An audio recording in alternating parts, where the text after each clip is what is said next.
أعوذ بالله من الشيطان الرجيم. بسم الله الرحمن الرحيم. السلام علیکم ورحمۃ اللہ وبرکاتہ۔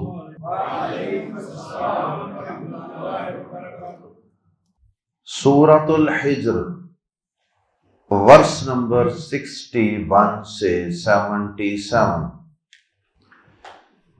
ان الحمد للہ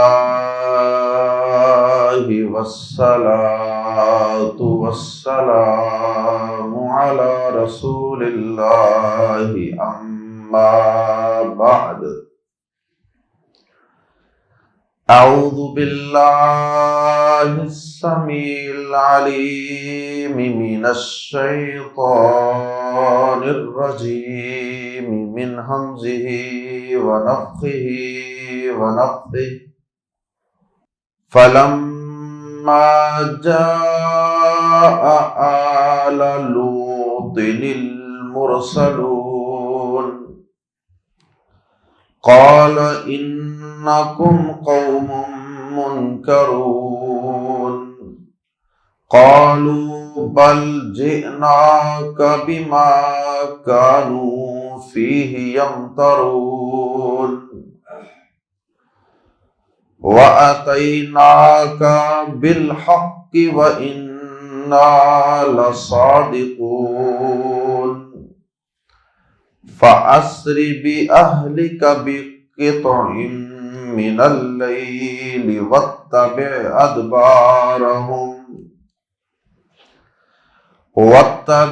أَدْبَارَهُمْ وَلَا يَلْتَفِتْ مِنكُمْ أَحَدٌ وَامْضُوا حَيْثُ تُؤْمَرُونَ وَقَضَيْنَا إِلَيْهِ ذَلِكَ الْأَمْرَ أَنَّ دَابِرَ هَؤُلَاءِ مَقْطُوعٌ مُصْبِحِينَ وَجَاءَ أَهْلُ الْمَدِينَةِ يَسْتَبْشِرُونَ قال إن هؤلاء ضيفي فلا تفضحون واتقوا الله ولا تخزون قالوا أولم ننهك عن العالمين قال هؤلاء بناتي إن كنتم فاعلين لعمرك إنهم لفي سكرتهم يعمهون فأخذتهم الصيحة مشرقين فجعلنا عاليها سافلها وأمطرنا عليهم حجارة من سجيل إن في ذلك لآيات للمتوسمين وإنها لبسبيل مقيم ان فی ذلک لآیۃ للمؤمنین۔ حضرت ابراہیم اور حضرت لوط علیہ السلام کے پاس فرشتوں کی آمد کا تذکرہ چل رہا تھا۔ فرشتے انسانی شکل میں پہلے حضرت ابراہیم علیہ السلام کے پاس حاضر ہوئے اور انہیں ایک بیٹے کی خوشخبری دی، اور اس کے بعد فرشتے حضرت ابراہیم علیہ السلام کو یہ بات بتا کر کہ ہم اب قوم لوط کی تباہی کے لیے جا رہے ہیں، فرشتے وہاں سے حضرت لوط علیہ السلام کے پاس روانہ ہو گئے۔ آیات زیر تفسیر میں فرشتوں کی حضرت لوط علیہ السلام کے پاس آمد کا تفصیلی تذکرہ ہے، اور یہ تذکرہ قرآن مجید میں کئی مقامات پہ ہے۔ اس سے قبل ہم یہ قصہ سورہ ہود میں تفصیل سے پڑھ چکے ہیں، اور اس قصے کا آغاز سورہ ہود میں آیت نمبر 77 سے ہوتا ہے، اور پھر کافی آگے تک یہ سلسلہ اور یہ واقعہ سورہ ہود کے اندر تفصیل سے بیان کیا گیا ہے۔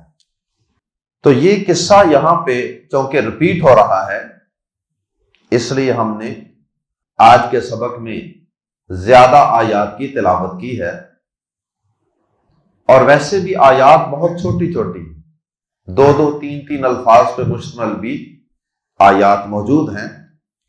فرشتے حضرت لوط علیہ السلام کے پاس جب نوجوانوں کی شکل میں آئے، بڑے خوبصورت نوجوان، اب حضرت لوط علیہ السلام کی قوم کو دیگر اللہ کی نافرمانیوں اور بغاوتوں کے ساتھ ساتھ جو ایک بہت بڑی اور ایک انوکھی بیماری تھی، وہ تھی ہم جنس پرستی کی۔ اب انہوں نے جب دیکھا کہ حضرت لوط علیہ السلام کے گھر میں اتنے نوجوان لڑکے آئے ہیں، تو قوم کے اکثر و بیشتر افراد ایک دوسرے کو بتاتے ہوئے اور خوشیاں مناتے ہوئے، اٹکیلیاں کرتے ہوئے، بھگڑے ڈالتے ہوئے حضرت لوط علیہ السلام کے گھر کی طرف روانہ ہوئے، اور وہاں جا کے ان لڑکوں کو پکڑ کے ان سے بدفعلی کرنے کی کوشش کی، ان سے اپنی ناجائز اور غیر فطری طریقے سے خواہش پوری کرنے کی کوشش کی۔ حضرت لوط علیہ السلام نے انہیں بہت سمجھایا کہ باز آ جاؤ، اللہ سے ڈر جاؤ، یہ میرے مہمان ہیں، یہ میرے مہمان ہیں اور یہ مسافر ہیں، آپ ان کو بخش دو، میری عزت کا کچھ خیال کر لو۔ کیونکہ جس کے پاس کوئی مہمان آتا ہے، اگر اس مہمان کی کوئی انسلٹ ہوتی ہے، بے عزتی کی جاتی ہے، تو ظاہر ہے کہ میزبان پہ حرف آتا ہے کہ دیکھو جی آپ کے گھر میں ہمارے ساتھ یہ کام ہوا۔ تو حضرت لوط علیہ السلام نے انہیں کئی طریقوں سے سمجھانے کی کوشش کی، لیکن وہ قوم اتنی خبیث تھی، اتنی گندی ذہنیت کی قوم تھی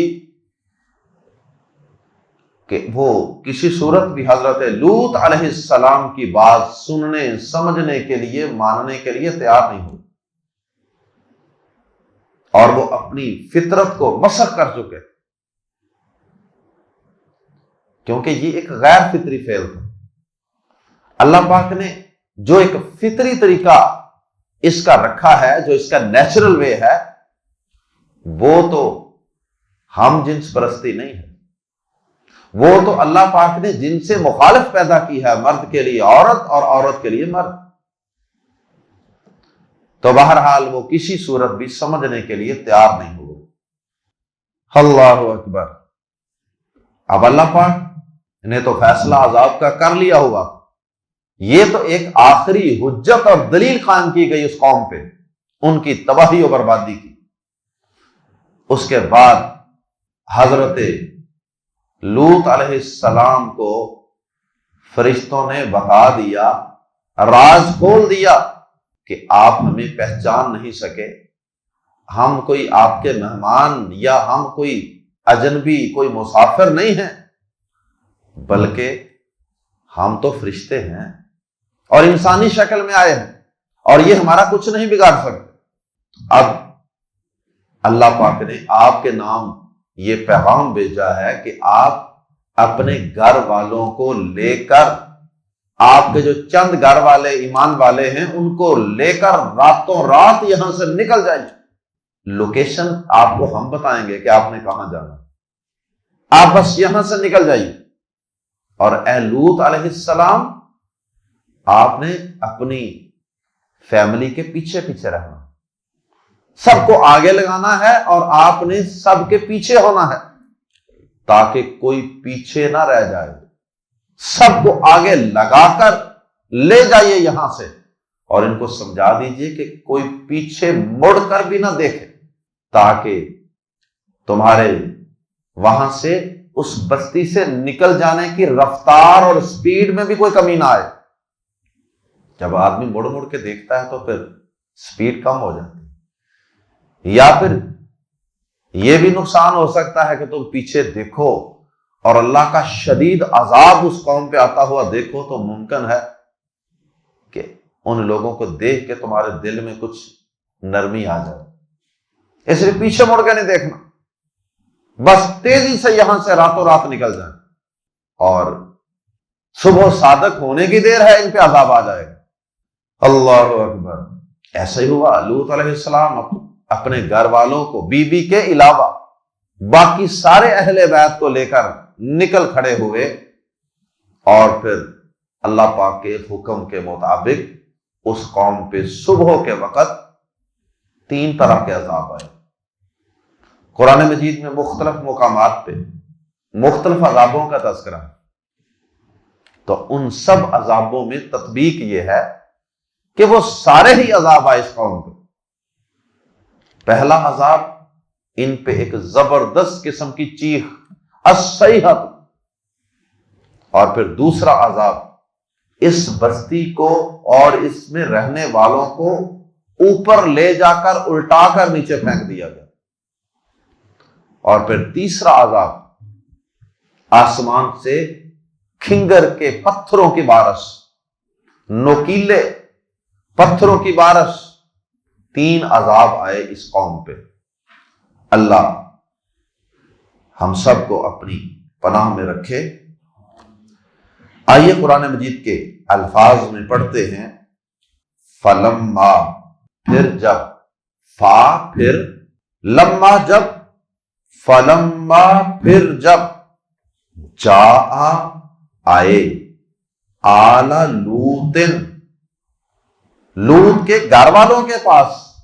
لوط اگر اکیلا پڑھیں گے تو لوطن ہے، 2 زیریں ہیں نیچے، لیکن جب اس کو آگے ملائیں گے المرسلین کے ساتھ تو پھر تنوین کو آگے ملانا ممکن نہیں ہوتا، کیونکہ تنوین میں نون کی آواز آتی ہے تو تنوین ہمیشہ نون سے ملنا چاہتی ہے۔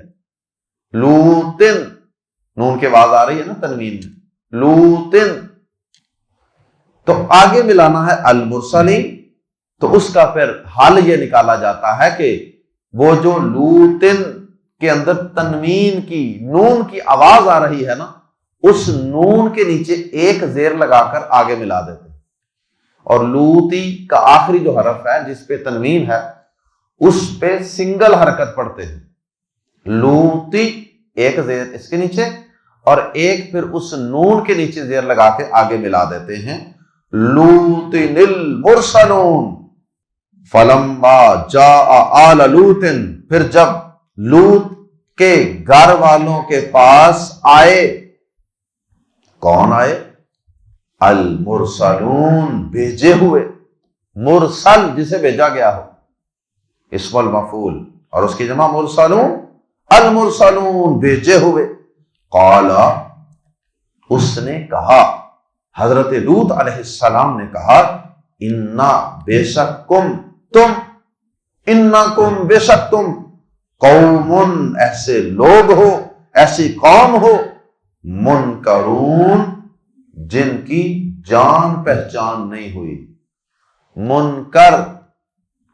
منکر کا معنی کہ جسے آدمی پہچاننے سے انکاری ہو، اور وہ جو حدیث میں آتا ہے کہ جو تم میں سے دیکھے، من رعا منکم منکرن، جو تم میں سے برائی دیکھے اسے چاہیے کہ اپنے ہاتھ سے روکے، وہ بھی یہی لفظ، منکر، برائی۔ تو برائی کو منکر اس لیے کہتے ہیں کہ وہ ایسی چیز ہے کہ جسے کوئی بھی سمجھ بوجھ والا فطرت پر قائم شخص پہچاننے سے انکار کرے گا کہ یہ کام ٹھیک نہیں، اس لیے اسے منکر کہتے ہیں۔ قال، اس نے کہا، یعنی حضرت لوط علیہ السلام نے کہا، انکم قوم منکرون، بے شک تم ایسے لوگ ہو جن کی جان پہچان نہیں ہوئی، یعنی تم اجنبی ہو، اوپرے ہو، میں تمہیں پہچان نہیں سکا کہ تم کون ہو، کہاں سے، کس سلسلے میں آئے ہو۔ معلوم ہوا کہ حضرت لوط علیہ السلام کو بھی علم نہیں تھا یہ کون، اور نبیوں کو اتنا ہی علم ہوتا ہے جتنا اللہ پاک انہیں بتاتے ہیں، ہر چیز کا علم انبیاء کرام کو نہیں ہوتا۔ حضرت ابراہیم علیہ السلام کے پاس بھی یہ نوجوان، یہ فرشتے انسانی شکل میں آئے، انہوں نے بھی پہچاننے سے انکار کر دیا، بلکہ وہ ان کے کھانا نہ کھانے سے ڈر بھی گئے، اور پھر حضرت لوط علیہ السلام نے بھی انہیں پہچاننے سے انکار کر دیا، اس لیے کہ اللہ پاک نے انہیں ابھی بتایا نہیں تھا۔ قالو، انہوں نے کہا، بلکہ جئنا، ہم آئے ہیں، کا آپ کے پاس، بل کا لفظ یہ بتا رہا ہے کہ اس میں ان کی حضرت لوط علیہ السلام کی غلط فہمی کا ازالہ کیا جا رہا ہے کہ آپ ہمیں یہ سمجھ رہے ہیں کہ ہم شاید کوئی مسافر ہیں، اس لیے آپ کہہ رہے ہیں جی میں نے آپ کو پہچانا نہیں، تو ہم وہ نہیں ہیں جو آپ سمجھ رہے ہیں، کوئی آپ سے میل ملاقات کرنے کے لیے، کوئی مسافر، کوئی اجنبی، کوئی رشتہ دار، ایسا کوئی سلسلہ نہیں، بلکہ جئنا، ہم آئے ہیں، کا آپ کے پاس، بازر بھی ساتھ، یعنی وہ چیز لے کر اس کے ساتھ آئے ہیں، ما جو یا جس میں، کانو تھے وہ، فی ہی جس میں، یمترون شک کیا کرتے یا جھگڑا کرتے۔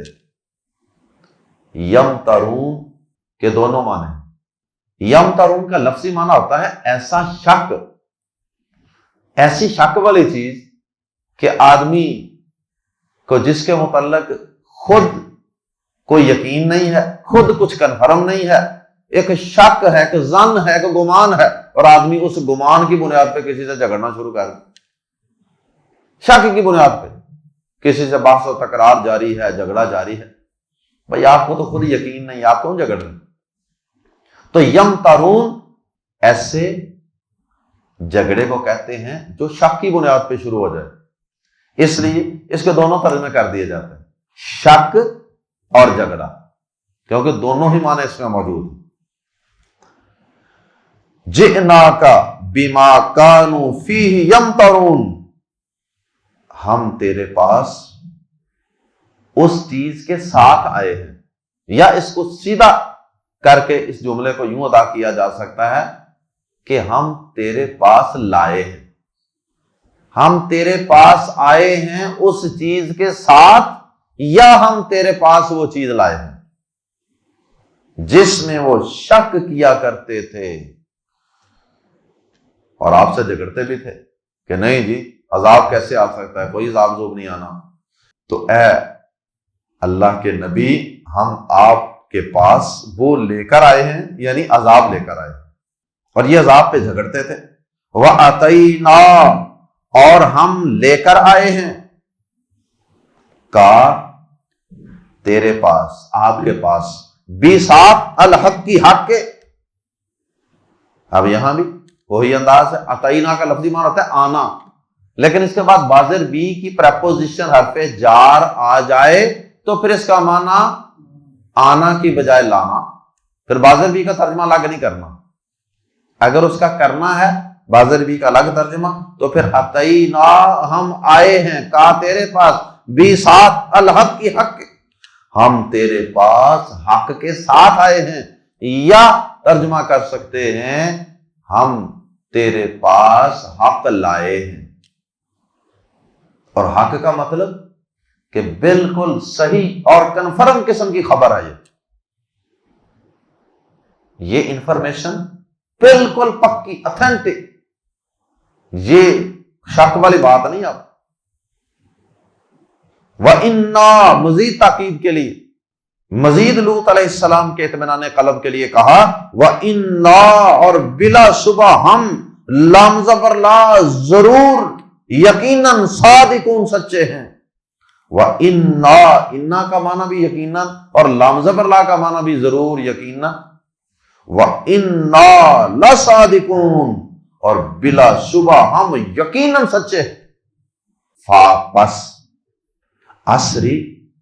عصری کا لفظی معنی ہوتا ہے رات کے وقت نکل جانا یا کسی کو لے کر رات کے وقت نکل جانا. جیسے پیارے نبی صلی اللہ علیہ وسلم کو معراج کے سفر میں سورہ بنی اسرائیل میں یہ لفظ استعمال ہوا سبحان الذی اسری بعبدہ، تو پاک ہے وہ ذات جو اپنے بندے کو راتوں رات لے گیا. پس عصری راتوں رات لے جائیے. لیکن آگے مزید تاکید کے لیے رات کا لفظ الگ بھی آ گیا ہے. نہ بھی آتا تو اس میں رات کو لے جانے کا معنی موجود تھا. بی کو اہلی کا اپنے گھر والوں، بی میں قطعن ایک حصے یا کسی حصے، قطع حصہ، پارٹ، من اللیل رات کے، قطعن من اللیل رات کا کوئی حصہ، اور بی قطعن من اللیل رات کے کسی حصے میں، بازربی کا معنی میں. فَأَسْرِ بِأَهْلِكَ بِقِطْعٍ مِّنَ اللَّيْلِ بس آپ اپنے گھر والوں کو رات کے کسی حصے میں لے چل یا لے چلیے. وَاتَّبِعْ اور پیچھے پیچھے چل، پیروی کرنا، پیچھے پیچھے رہنا. اور ہمارے پیارے نبی صلی اللہ علیہ وسلم کی بھی یہ سنت ہے. امام ابو داؤد رحمہ اللہ نے حدیث نقل کی ہے کہ نبی صلی اللہ علیہ وسلم جب کسی سفر سے آتے تھے تو آپ کمزور لوگوں کو اپنے آگے رکھتے تھے اور خود سب سے آخر میں چلتے تھے تاکہ کوئی پیچھے نہ رہ جائے. اللہ اکبر. تو فرمایا فرشتوں نے وَاتَّبِعْ اور پیچھے پیچھے چل، وَاتَّبِعْ أَدْبَارَهُمْ ان کی پشتوں کی پیروی کر. لفظی معنی ان کی بیک کی پیروی کر. تو مراد کیا ہے؟ پیچھے پیچھے چل. وَلَا يَلْتَفِتْ اور مت مڑ کر دیکھے. التفات اردو میں استعمال ہوتا ہے. وَلَا يَلْتَفِتْ اور مت مڑ کر دیکھے منکم تم میں سے احد ان کو ایک بھی. وَمْزُو اور چلے جاؤ، مزا یمزی چلنا، وَمْزُو اور چلے جاؤ، حیثو جس جگہ یا جہاں تؤمرون تمہیں حکم دیا گیا ہے یا حکم دیا جاتا ہے.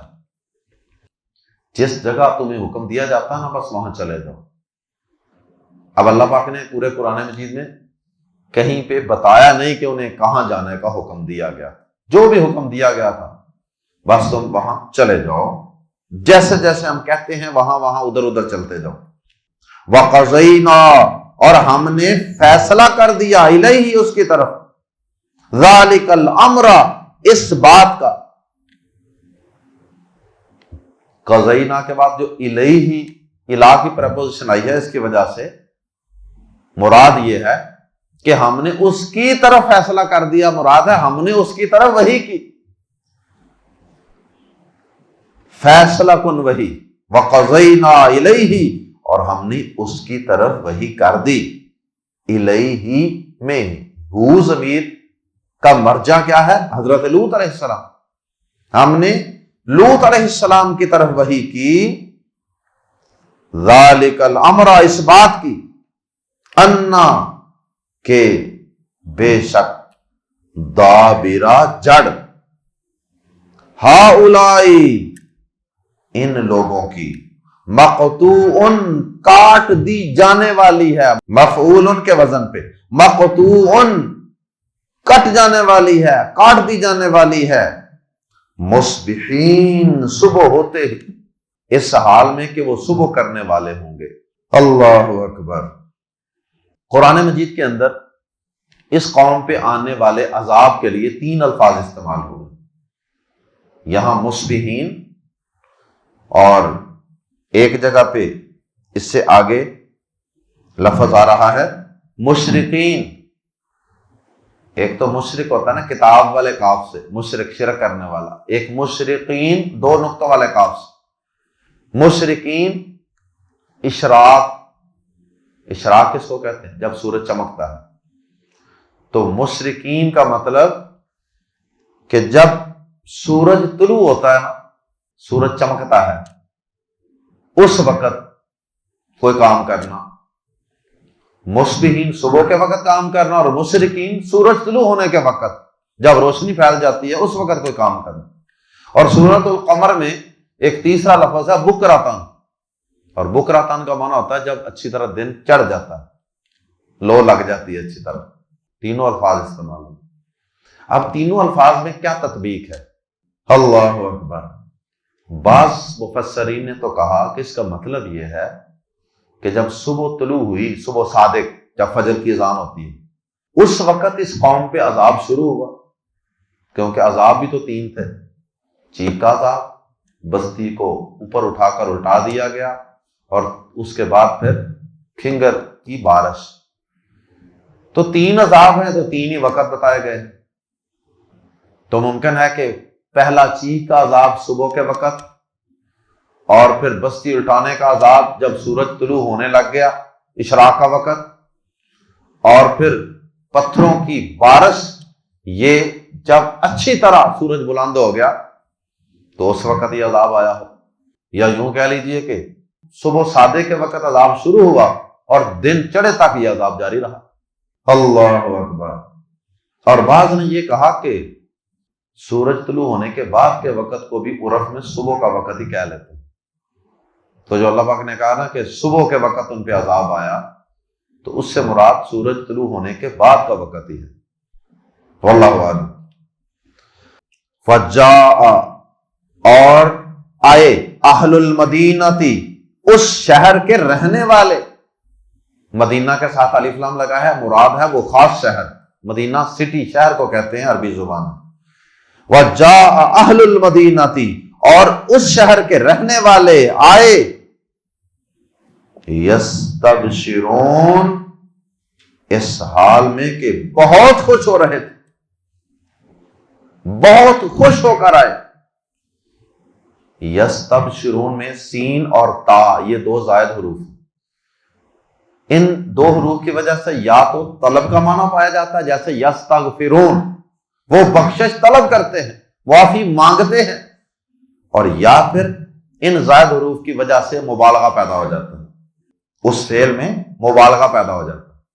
تو یستبشرون اس میں زائد حروف کی وجہ سے مبالغہ پیدا ہوا ہے کہ بہت خوش ہو رہے تھے، یعنی صحیح اچھل کود رہے تھے خوشی سے کہ آج تو موج ہی لگ گئی، اتنے خوبصورت لڑکے تو کبھی ہمیں ملے ہی نہیں تھے، ایسا شکار تو آج سے پہلے ملا ہی نہیں۔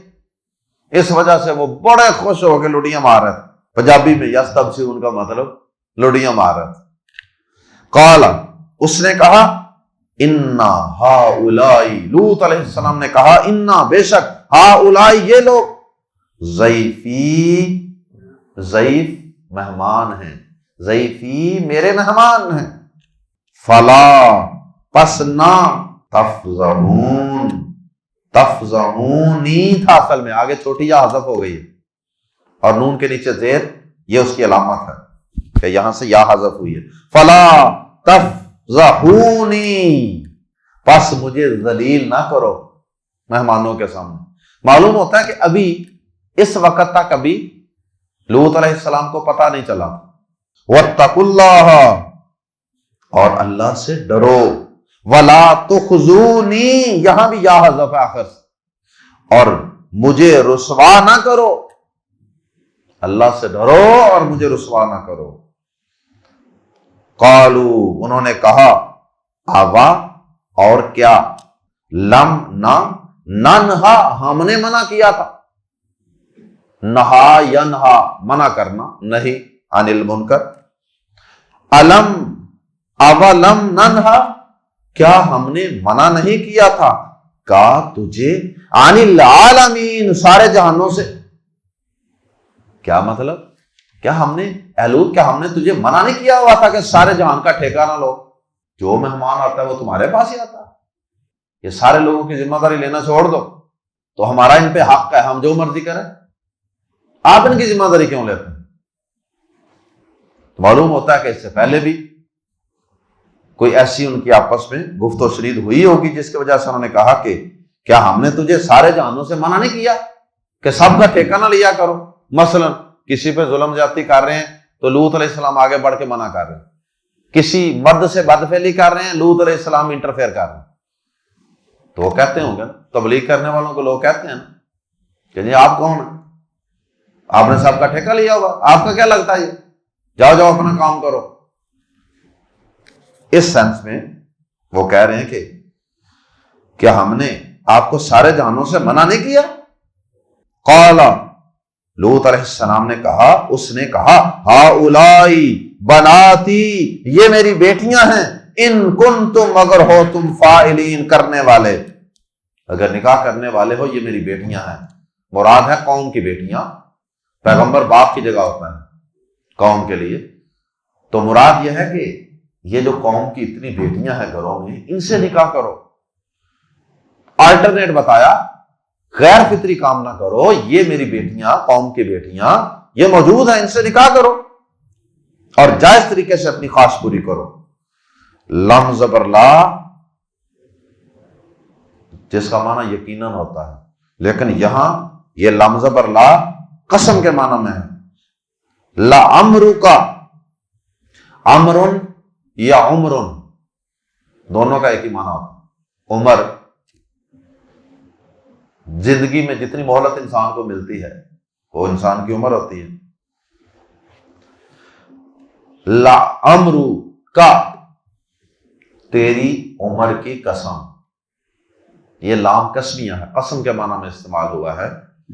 اے نبی صلی اللہ علیہ وسلم، یہ ہمارے پیارے نبی صلی اللہ علیہ وسلم کی قسم اٹھائی ہے اللہ پاک، اور اللہ پاک نے آپ کے علاوہ کسی کی زندگی کی، کسی کی عمر کی قسم نہیں اٹھائی۔ اور قسم اٹھانے کا معنی ہوتا ہے اس چیز کو بطور گواہی کے پیش کیا جائے، گویا کہ اللہ پاک ہمارے پیارے نبی صلی اللہ علیہ وسلم کی پوری زندگی، پوری حیات طیبہ کی پاکیزگی کو اور آپ کے اجلے اور صاف کردار کو بطور گواہی کے پیش کر رہے ہیں کہ آپ کی زندگی میں کوئی بھی غیر فطری ایسا قطعاً کوئی کام نہیں۔ لعمرو کا، تیری عمر کی قسم، انہم، بے شک یہ، لام زبر لا، یقیناً، فی سکراتہم، اپنے نشے میں، اپنی مدہوشی میں، یعمہون، بٹکے پھرتے تھے، یہ بٹکے پھرتے تھے۔ بعض نے یہ بھی کہا کہ یہ فرشتوں کا کلام ہے اور انہوں نے حضرت لوط علیہ السلام کی عمر کی قسم کھائی، واللہ اعلم۔ تیری عمر کی قسم، بے شک وہ یقیناً اپنی مدہوشی میں بٹکے پھرتے تھے، یعنی وہ کسی صورت باز آنے والے نہیں تھے۔ فَأَخَذَتْهُمْ، پس اخذت، پکڑ لیا، ہم انہیں، الصیحۃ، چیخ نے، مشرقین، روشنی ہوتے ہیں، مشرقین روشنی ہوتے ہیں، سورج طلوع ہوتے ہیں۔ فجعلنا، ویسے سورج طلوع ہونے سے پہلے بھی سورج کی روشنی ہو جاتی ہے، ضروری نہیں کہ سورج طلوع ہونے کے بعد ہی ہو۔ فجعلنا، فاتو جعلنا، ہم نے کر دیا، عالیہ، اس کے اوپر کا حصہ، عالیہ اوپر کا حصہ، سافلہ، ان کا نیچے والا حصہ، تو ہم نے ان کا اوپر والا حصہ ان کا نیچے والا حصہ بنا دیا، یعنی ان کو الٹا دیا، اوپر اٹھا کر الٹا دیا، اوپر والا حصہ نیچے، نیچے والا اوپر آ گیا۔ وَأَمْطَرْنَا، اور ہم نے برسائے یا بارش برسائی، وَأَمْطَرْنَا، اور ہم نے بارش برسائی، عَلَيْهِمْ، ان پر، حِجَارَةً، پتھروں کی، مِن سِجِّيلٍ، کھنگر کے، اور ہم نے ان پر کھنگر کے پتھروں کی بارش برسائی۔ نوکیلے پتھر. ان فی ذالک، بے شک اس میں، لام زبر لا، یقیناً، آیات، کئی نشانیاں ہیں، بہت سی نشانیاں ہیں، للمتوسمین، گہری نظر سے دیکھنے والوں کے لیے. گہری نظر سے دیکھنے والوں کے لیے اس میں بڑی نشانی. اور جو کائنات کو سرسری نظر سے دیکھتے ہیں ان کے لیے تو کسی چیز میں کوئی نشانی نہیں. وہ پھول بھی دیکھتے ہیں، وہ سورج بھی دیکھتے ہیں، وہ اپنے جسم کے نظام بھی دیکھتے ہیں، کائنات کی ہر چیز دیکھتے ہیں، لیکن ان کے لیے کوئی نشانی نہیں، سرسری دیکھ کے چلے جاتے ہیں. تو فرمایا کہ بے شک اس میں گہری نظر سے دیکھنے والوں کے لیے یقیناً بہت سی نشانیاں ہیں، سائنز ہیں. وَإِنَّهَا، یعنی اس بستی کی تباہی میں. وَإِنَّهَا، اور بے شک وہ، یعنی بستی، لام زبر لا، یقیناً، بازر بھی پر، سبیلن، ایک راستے پر، مقیم، دائمی یا آباد. اور بے شک وہ بستی یقیناً ایک دائمی رستے پر ہے، ایک آباد رستے پر ہے. یعنی وہ ایسا رستہ نہیں ہے کہ وہاں سے کسی کا گزر نہیں ہوتا، وہ بڑا آباد رستہ ہے، وہ قائم رہنے والا رستہ ہے. اس بستی کے پاس سے یہ لوگ صبح و شام گزرتے ہیں، ایک شہر سے دوسرے شہر جانے والے، ایک ملک سے دوسرے ملک کا سفر کرنے والے، ٹریول کرنے والے، وہ لوگ اس بستی کے پاس سے گزرتے ہیں. اگر یہ اس تباہ شدہ بستی کو دیکھ کر عبرت حاصل نہیں کرتے، اس کو گہرائی سے نہیں دیکھتے اور نصیحت نہیں حاصل کرتے، تو پھر ان کی اپنی ہی بد نصیبی ہے. ورنہ نصیحت حاصل کرنے والوں کے لیے تو اس میں بڑی نشانیاں ہیں. فرمایا ان فی ذالک، بے شک اس میں، لآیۃً، یقیناً بہت بڑی نشانی ہے، للمؤمنین، ایمان والوں کے لیے، ماننے والوں کے لیے بہت بڑی نشانی. گہری نظر رکھنے والوں کے لیے بھی بہت سی نشانیاں ہیں، اور ایمان لانے والوں کے لیے، ماننے کی سوچ رکھنے والوں کے لیے بھی بہت بڑی نشانی ہے.